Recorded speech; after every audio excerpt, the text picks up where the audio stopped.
Good morning. Welcome to When You Lead Live. I'm your host, Heidi Mitro. This show is for you if you are interested in learning how to reframe your freaking life. So, welcome to those of you watching live. Please say hello. It's so much more fun when people are interactive. And here's something that I'm learning about going live consistently is that a lot of people watch and they don't comment. And many people watch and then they reach out privately, and that's totally fine. You don't have to ever say hello publicly if you don't want to, but it would really be lovely if you were to say good morning or private message me that you're watching. It's helpful, it's encouraging. And I just was outside letting dogs out and my hair is all wild. It's windy here. Okay, my friends, today's topic, are you ready for it? We're going to talk about speed. How many of you feel like your life is going too fast? Look at this wind-blown hair. Talk about speed. Okay, we're talking about speed today. Why? Because most of us are going way too fast. We just are. And we know it, and it's time to shift it. So before we begin talking about that, this show is going to blow your mind, by the way. What we're talking about and the language that we're going to be dissecting. I've been on this mind-blown path for last week we did our Big Bold Boundaries challenge. And if you want, good morning, thanks for saying hi. If you want a mind-blowing training and you missed last week's challenge, reach out to me. Email me, Heidi@HeidiMitro.com, and we'll get you hooked up with the training. It's literally changing lives. It's absolutely shifting focus. The amount of reframing of the language around boundaries, bar none, one of my favorite weeks in my business so far. Truly. It was a life-changing week on a multitude of levels. So if you want that, reach out to me and we'll figure out how to get it to you, okay? So I'm going to light our candle here. Very yummy fall scent. So last week, we talked about this idea of I don't have enough time. And it was interesting, the comments that I received and the messages that I got around I don't have time. Because really what we talked about is your boundaries suck. And that isn't a judgment, it's just a fact that most of the high achievers that I work with are really struggling, and I mean struggling, with this idea that they are actually the leaders of their calendars and their lives, and that on some level they're at choice. And when we say we don't have enough time, the paradox to that is we try to go faster. It's like we try to race time. We try to fit more in. So let me know if you relate to this. And I think you're going to relate to this. So you know how when you're leaving the house and then you're just going to do 16 more things because for whatever reason, right before you leave the house, you decide that you need to wipe the counters down and throw in one more load of clothes. And then you're going to let the dogs out one last time. And did I turn this off? And did I do that? And oh man, I should have shined up, the shoes or whatever it might be, right? And you try to fit in 700 more things right before you leave. And then you can't figure out why you're always late. You relate to that? Yeah, I do too. And here's what happens when we are racing. And this is literally what happens. It's like you wake up and you're trying to beat the clock. I don't think, at least to my knowledge, that when people arrive and they're transitioning from life to wherever we go next, I don't think it happens where they're like, oh my God, I won. I got here before everyone else. I don't think that's what happens. And yet we live in this world. We live in this, just one more thing. That's totally what it is. We live in this society where, and part of this, is technology, right? If someone texts you, someone pings you, someone sends you an instant message. Snapchat's all the rage in my house right now. And I have 2 friends. And so don't friend me on Snapchat. I have my partner, Mike, and I have my son, Noah. But it's like this immediacy it's messing with us physiologically. Even as I'm talking about it, I feel like I'm getting ramped up. It's really important for you to identify and name what's happening. You're going too fast. And you know how when you have the navigation on in your car and it tells you that there's a speed trap, that there is a cop up ahead, or there's somebody's going to catch you for going too fast. In our daily lives, there is no one who's going to catch you going too fast. If anything, they're going to tell you to speed up. It's a trap. And I am not perfect at this. This is something that I am still perpetually I'm interrupting pace. Part of my challenge as a generator who's also a quick start in the cool land of Colby is I have so many ideas all the time. And it can feel like I'm perpetually going fast. What I have to remind myself is to pay attention to what it feels like in my body. So for me, when I'm going too fast, I feel like I'm outpacing my peace. And so, what I have decided and what I've designed for myself is what is the pace of my peace? Because I am very peaceful when I'm in a creative flow. I'm very peaceful when I am in a space of like creativity and magic. And I love that. Sometimes the pace is quick and sometimes the pace is like really, really slow. But I'm curious what it's like in your body when you feel like you're going too fast, when you're speeding, when you feel like you're going to get caught, when there's these anxious feelings in your chest. The physiology matters because it's giving you clues. So when I clue into my physiology of I'm going too fast, typically what's happening is I'm working with lack. It's true. Speeding is a form of lack. It is. You don't have enough time, you don't have enough money, you don't have enough, you don't have enough, you don't have enough. And our only solution that's conditioned by culture and reinforced by the systems that are in play is to go faster. What you really need is to slow down. The feeling that you're after is never when you're going faster because it's like, okay, once I get this done, here's the lie that you're going to tell yourself. Once I get everything done, then I'll feel better. Once all of my to-do list, which that's never going to get done, once that's finished, then I'll relax. Once everything is buttoned up, then I'm going to feel the way I want to feel. I promise you, you won't.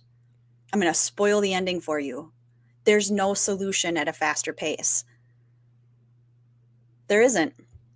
And typically what's going to happen is you're going to end up getting sick. You're going to end up, a kid's going to get sick, right? Somehow life is going to slow you down and it's not going to be on your terms. And then you're massively inconvenienced. I would rather you choose to be an inconvenience.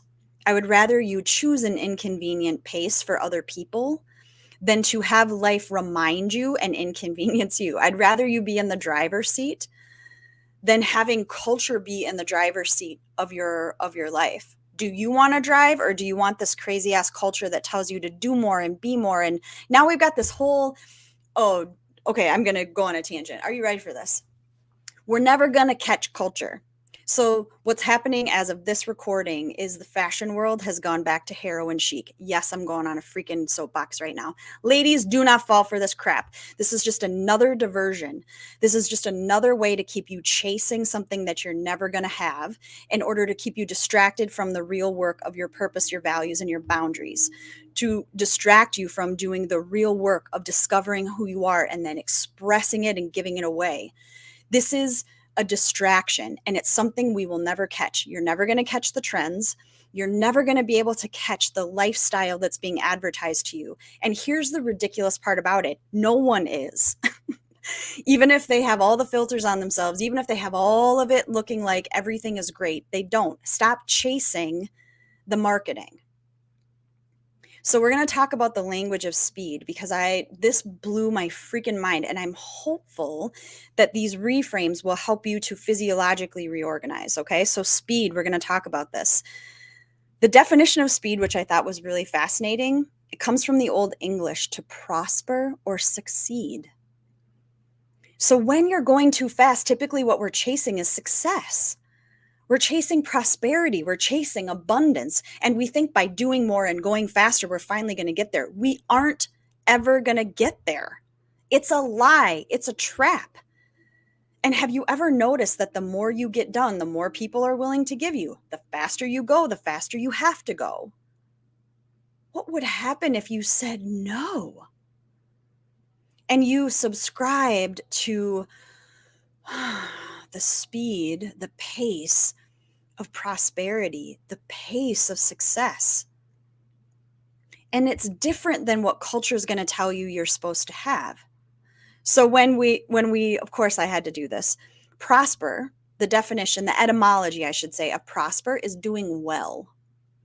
Doing well. Of course, the definition of well, the etymology, excuse me, of well is a satisfactory manner. And to satisfy is to do enough.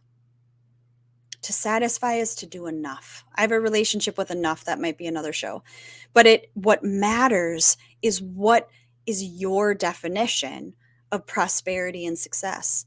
And typically, you already have the majority of the prosperity that you need and the majority of the success that you need. It's just that you're outpacing it. Sometimes you're going so fast that the feeling that you're after is actually behind you. It's at a slower rate. So we talked about this in the inner circle very recently about this idea of going too fast.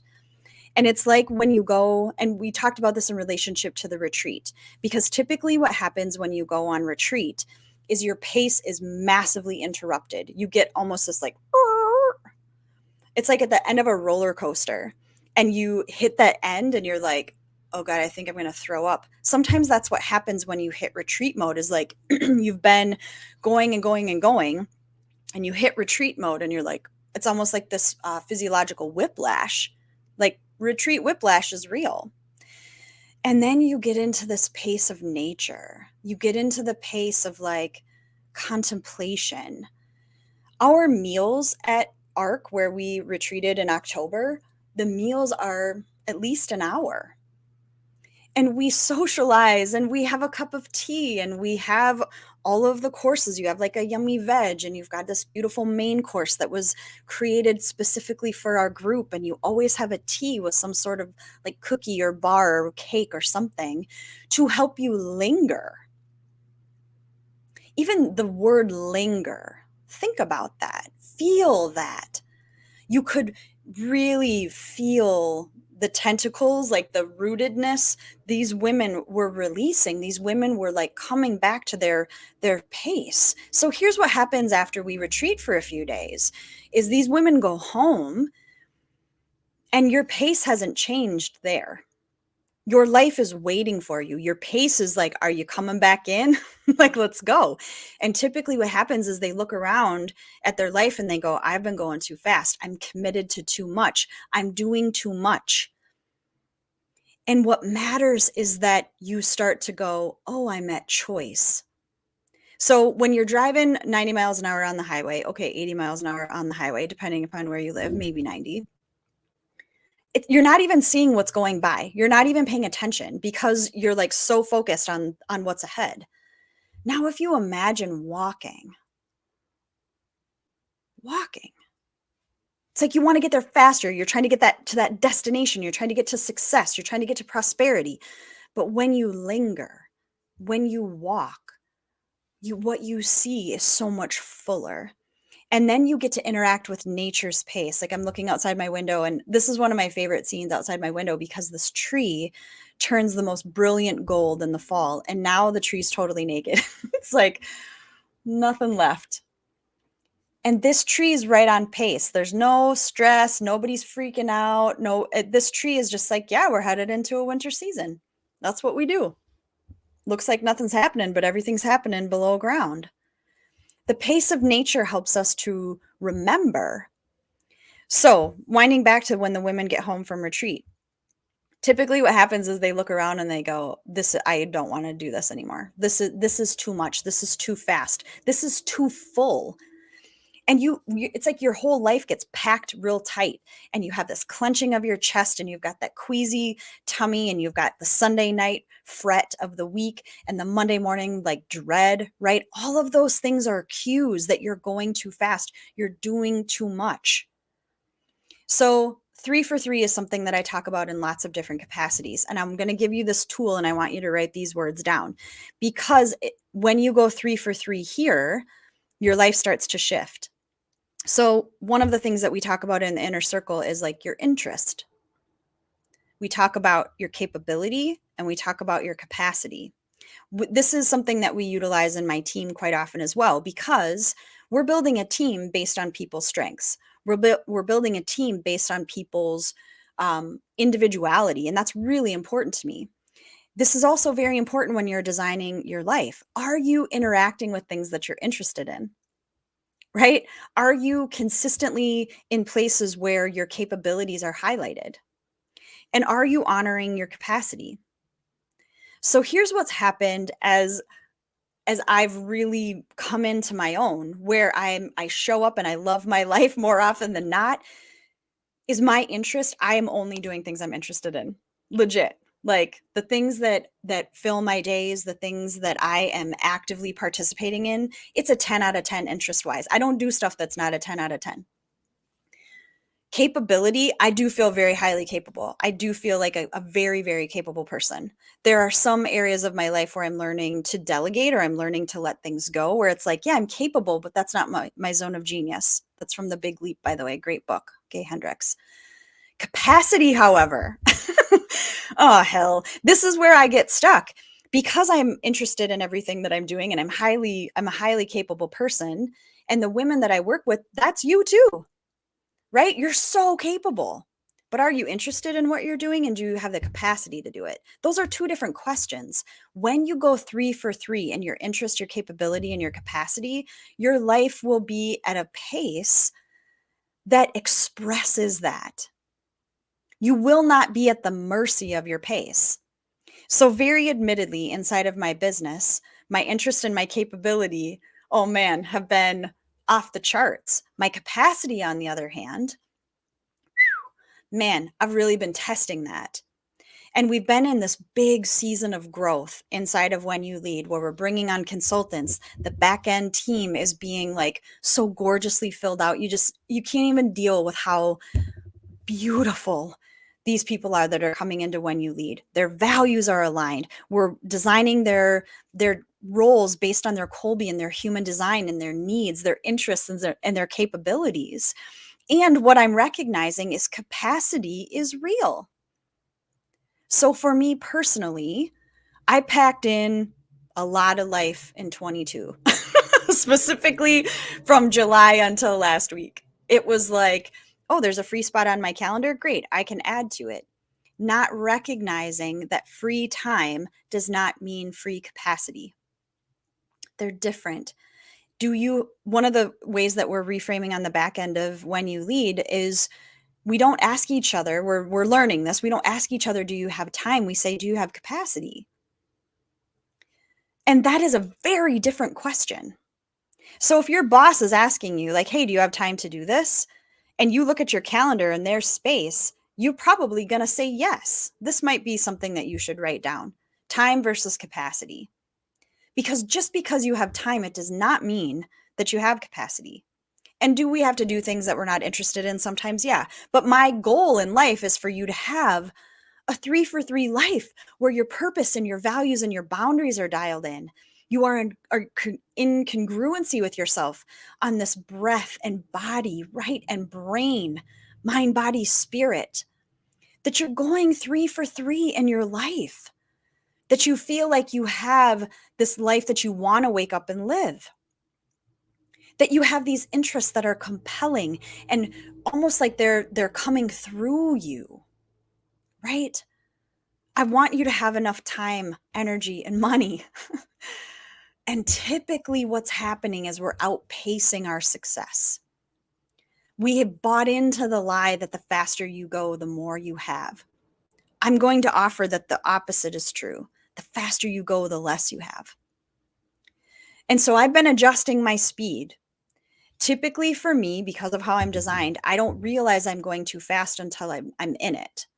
So I'm trying to put checks and balance. I'm not trying. I'm putting checks and balances in my life to do some check-ins. And I also believe in cycles. It's okay to temporarily speed things up if you need to. It's also okay to remember that you get to have balance. You get to have harmony. During the summer, it is a lot of go, go, go around here. We've just shifted into autumn. We've just shifted into, going back to regular time. We just like fell back, right? We're headed into like the darkest days. This is not the time for me to ramp. This is the time for me to take a cue from nature. I don't need to be doing June 21st type of work when it's the 8th of November. Your speed, You get to be in charge of your speed. Lead the speed of your life. Lead it. Be in control. And about to regulate yourself, to lead yourself. You're never going to get confirmation or affirmation from people who are out of harmony with where you're at. So it's important for you to be the leader. It's important for you to recognize that more often than not, the people who are benefiting from you being like out of control and being way too fast, they're never going to reward you for slowing down. So I just want you to know that if you start to say no, if you start to say thank you for the opportunity and I'm not able to do that, when you start to have boundaries around your time and your energy and your money, people are going to have a lot to say about that, and you can handle that. You get to be the leader of your pace. And what is the pace of your peace, right? So last week on this Big Bold Boundaries challenge, I actually taught for 6 days. And I was in a rhythm, I was in a clip, I knew what I needed to do, but I also was very aware by the middle of the week that I needed some space. I needed some decompression. I needed a pace shift. So Saturday, God, we had a great Saturday. It was so fun. We prioritized fun, and it's my birthday coming up, so we really prioritized fun. Sunday was very chill, and then I took yesterday off. I took Monday off. Did a puzzle over here on my puzzle table. I did some painting. I went to the library. And here's what I'm going to tell you about shifting my pace. I was antsy yesterday. My mom has this word. Maybe you use it too. Nudgy. Where you're just like, I really genuinely had all of this, like this type of energy. Like I was discharging all of this like extra currents of energy. And so when that would happen, here's one way to adjust your pace. Sit down for 5 minutes and don't get up and don't check your phone. And I did this multiple times yesterday to kind of readjust. I don't I don't typically retreat the same way when I'm hosting a retreat. So while I recognize the inner circle got their retreat, I was still working on retreat. And so I've scheduled my own. But yesterday when I sat for 5 minutes, I was like, I should be doing something. Okay, now what should I wash the dishes? Like, okay. And then there were so many options of what I could do because when you slow down, you start to look at all the things you've been missing. It was like, well, I could drive into the city and I could have a cup of coffee. I could go for a walk. And then I started to feel bad that I wasn't going to do all of these things.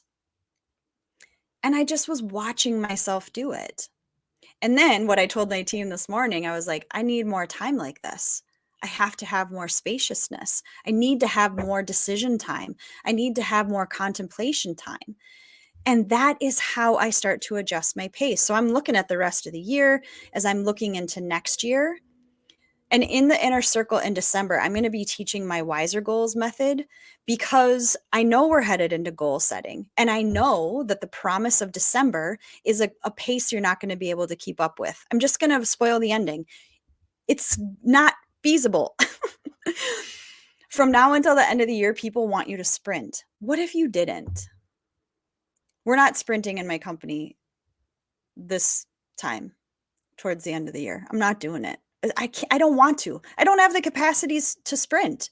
Now that I sat down, it was like, I think I'm tired. I think I'm tired. Great.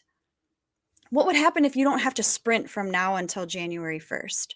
What would happen if you got to come into a community where everybody committed to that? We're not sprinting. We're doing things that interest us. We're doing things that we are capable and really excited about, and we're doing those things that we have capacity for. And then the goal setting that we're doing in December has everything to do with goal meaning joy. What would happen if you prioritized joy this December? What would happen if you began January without the sprint? Because you know it's coming. You know all of the exercise things are coming. You know all of the like fad diets are coming, and they all want to promise you that you're going to get there faster. It's bullshit. You're not. You're only going to be out money, right? What would happen if you were the leader of your peace? If you were the leader of your calendar, if you were the leader of your own joy? That's what we're doing inside of the inner circle. So last week during the Big Bold Boundaries Challenge, I shared how you can become a member of the inner circle. This sacred community truly is for those high achievers and deep feelers who are tired of the rat race. They're tired of trying to keep up. They're tired of knowing there's a better way and not doing it. This group is a 6-month program and it gives you the community that you've been looking for. It's so much easier to make decisions and stay accountable to them when you're in a group because you're watching other women set boundaries. You're watching other women live on purpose. You're watching women make really valuable and beautiful decisions about every category of their life. And it's life changing. And it's fun to watch other people win. It's also inspiring. You're like, I want that too. There's a lot of that's for me inside of the inner circle. And the doors are open for the inner circle right now. You're welcome to come in. You can get on my calendar and we can talk about what it looks like for you to have the next. Well, if you join now, you'll have the next 7 months. You'll have November and December, and then a full 6 months starting in 23. And we are prioritizing boundaries because if you're going too fast and you don't know how to slow down, it's because your boundaries suck. And that's not a judgment, it's just a starting point. Instead of having it be my life is going like this and my boundaries suck, let's have that be step one. My boundaries are not in harmony with my purpose, values, or goals, right? Like your purpose and values and boundaries have to be priority. And if you're spending your life doing things you're not interested in, if you're out of your capability and you don't have the capacity, life can be different than that. And that's what we teach inside the inner circle. Okay? Okay. I'm so curious what you learned today. I'm curious what landed. I'm curious what landed. Are you going too fast? What would it feel like to live at the pace of your peace?